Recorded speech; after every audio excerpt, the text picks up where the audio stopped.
Salam damai sejahtera bagi kita semua.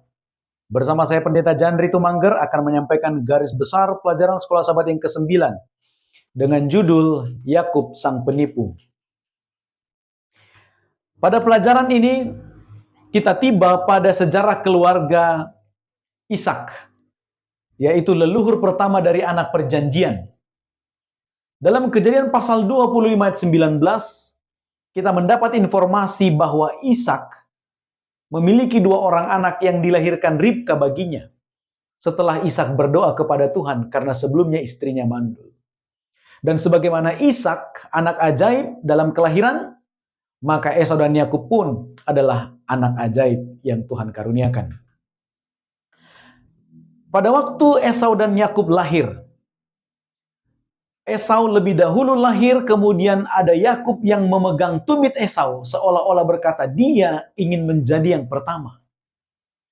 Dan sebetulnya nubuatan tentang ini sudah Tuhan sampaikan dalam Kejadian pasal 25 ayat 23.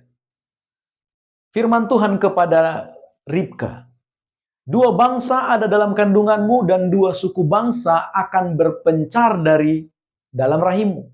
Suku bangsa yang satu akan lebih kuat dari yang lain, dan anak yang tua akan menjadi hamba kepada anak yang muda."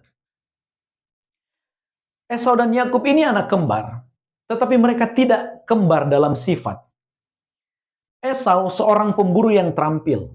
Dia lebih senang berada di luar rumah, di ladang terbuka, dan dia memiliki karakter yang keras.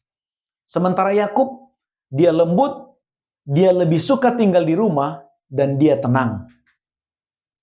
Esau berorientasi pada sehari-hari hidupnya. Dia tidak tertarik untuk sesuatu di masa depan. Dia hanya peduli dengan kepuasan yang sesaat. Sementara Yakub, dia berorientasi pada kehidupan masa depan. Dia sangat peka terhadap hal-hal yang rohani. Dan Yakub tertarik dengan hak kesulungan. Dan kita yakin Esau dan Yakub sebetulnya sudah mengerti keistimewaan dari hak kesulungan itu. Bagi Yakub, berkat rohani di masa depan adalah hal yang utama. Namun yang ironis terjadi kepada Yakub adalah dia memiliki cukup iman untuk melihat nilai-nilai rohani dan keuntungan dari hak kesulungan. Tetapi dia tidak memiliki cukup iman untuk mempercayai rencana Allah dalam hal tersebut. Mengikuti saran dari ibunya, dia berpura-pura menjadi Esau, memasak makanan yang diminta ayahnya, kemudian membawanya kepada Ishak, dan kemudian dia diberkati oleh Ishak. Yakub menginginkan sesuatu yang baik, sesuatu yang berharga, namun dia peroleh itu dengan cara menipu. Dia lakukan kebohongan untuk mendapatkannya. Akibatnya, dia mengalami kesusahan di tahun-tahun hidupnya. Semoga kita tidak terjebak dalam situasi seperti ini. Dan tindakan Yakub atas inisiatif ibunya tersebut membuat Esau marah dan berencana untuk membunuh Yakub. Dan kemudian karena saran dari ibunya lagi, dia harus pergi meninggalkan ayahnya, meninggalkan keluarga untuk pergi ke Haran, ke rumah pamannya Laban.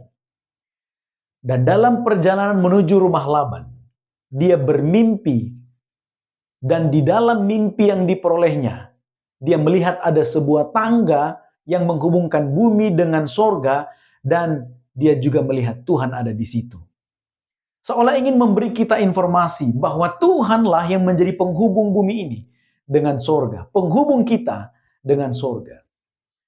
Tentang sesuatu yang dibangun atau bangunan yang mencapai langit atau mencapai sorga, pikiran kita dibawa kepada peristiwa dalam Kejadian 11. Ketika manusia membangun menara Babel yang puncaknya sampai ke langit. Ada hal yang dapat kita peroleh sebagai nasihat dari kedua peristiwa ini. Yang satu terjadi di Babel. Itu menggambarkan tentang ambisi manusia untuk menerobos dan mengambil tempat Tuhan. Kemudian yang kali ini terjadi di Betel. Memberikan pesan kepada kita bahwa kita dapat berada di rumah Tuhan hanya karena Tuhan yang akan melakukannya bagi kita. Di Betel ini, Yakub membangun komitmennya untuk menjadikan tempat itu sebagai rumah Tuhan. Dan di tempat itu juga dia berkomitmen untuk memberikan 1/10 dari semua yang diterimanya, sebagai respons atas berkat yang diterimanya dari Tuhan, bukan sebagai alat untuk memperoleh kebaikan-kebaikan Tuhan. Kemudian di Kejadian pasal 29 mencatat Yakub tiba di Haran. Dia bertemu dengan Rahel dan kemudian dia jatuh cinta dengan Rahel, anak dari pamannya tersebut. Karena cintanya ia bekerja 7 tahun untuk Laban. Dan ketika 7 tahun itu berakhir, ternyata Laban memberikan Lea kepadanya karena katanya yang sulung harus lebih dahulu menikah. Dan kali ini Yakub mengalami penipuan. Yang dia harapkan adalah Rahel setelah bekerja 7 tahun, tapi yang diberikan adalah Lea. Dan dia harus bekerja 7 tahun lagi untuk mendapatkan Rahel yang dicintainya. Tampaknya pepatah yang mengatakan apa yang ditabur orang itu juga yang akan dituainya. Kata-kata ini seakan-akan menggema begitu kuat dalam pengalaman Yakub. Sekarang Yakub mengerti apa artinya menjadi korban penipuan. Dan dia tahu penipuan itu salah. Tahun-tahunnya di rumah Laban sebetulnya adalah tahun-tahun yang berat. Namun di tempat ini juga dan di tahun-tahun itu juga dia memperoleh banyak berkat Tuhan. Yakub memperoleh banyak ternak dengan pertolongan Tuhan tentunya. Dan juga dia memperoleh 12 orang anak. Ada Ruben, Simeon, Lewi, Yehuda, diperolehnya dari Lea. Kemudian Dan, Naftali, diperolehnya dari Bilha. Kemudian adalah Gad dan Asyer, diperoleh dari Zilpa, Guna. Kemudian ada Isakar, Zebulon, Dina, diperoleh dari Lea. Dan kemudian 2 anak terakhirnya, Yusuf dan Benyamin, diperoleh dari istri yang pertama dia cintai, yaitu Rahel. Cara-cara yang dilakukan oleh Yakub dan istrinya ini tentunya salah. Namun lagi-lagi, kita tetap melihat Tuhan tampil dengan kasih karunia-Nya. Dalam keadaan yang seperti ini, Tuhan tetap dapat menciptakan bangsa yang besar dari garis keturunan Abraham, sebagaimana janji Tuhan. Selama berada di rumah Laban, Yakub memilih untuk menerima perlakuan apapun yang diberikan kepadanya. Sepertinya terlihat Yakub sudah berubah. Dia sudah mulai belajar memahami pelajaran iman. Tidak seperti masa lalunya. Itu sebabnya dia menerima segala perbuatan yang terjadi kepadanya.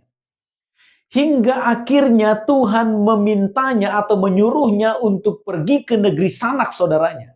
Dalam Kejadian pasal 31 ayat 13. Barulah kemudian ia pergi dari hadapan Laban. Kemudian setelah itu, maka fase baru dari perjalanan umat perjanjian Allah akan dimulai. Saudara-saudara, inilah garis besar pelajaran Sekolah Sahabat untuk minggu ini. Semoga Anda mendapat berkat rohani dari pelajaran-pelajaran Sekolah Sahabat kita. Saya mengucapkan selamat belajar, selamat berdiskusi, dan Tuhan memberkati.